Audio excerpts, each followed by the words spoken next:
Cela pourrait être une journée de bascule dans le Var ce jeudi. L'incendie du Gros Bessillon n'est pas encore fixé. 1850 hectares brûlés toujours, mais une journée à très haut risque. Le département a été placé en vigilance orange canicule et rouge incendie. On attend aujourd'hui des températures à 40 degrés, des conditions météo défavorables et une forte sécheresse qui rend la situation critique. Alors, Marius Druard, des précautions ont été prises.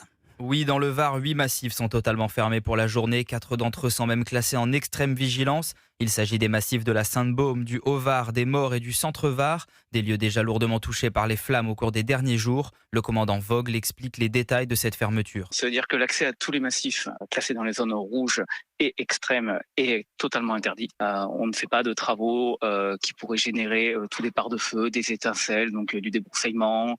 Les barbecues également, tout ce qui génère de la flamme est totalement proscrit. Et les grands axes routiers sont aussi perturbés. Pour minimiser les risques de départ de feu, les autorités ont décrété la fermeture de plusieurs aires d'autoroute sur l'A57 et l'A8. Sur les aires d'autoroute, de par la configuration du Var, elles sont à proximité de la forêt. Sur les aires d'autoroute, on a plusieurs risques. On a le jet de mégot qui est toujours à déplorer et on a aussi le risque d'incendie de voiture. Donc c'est pour ça que certaines aires d'autoroute, de manière préventive, ont été fermées. La préfecture du Var rappelle qu'il faut appeler le 18 ou le 112 pour signaler tout départ de feu. Merci Marius Druard.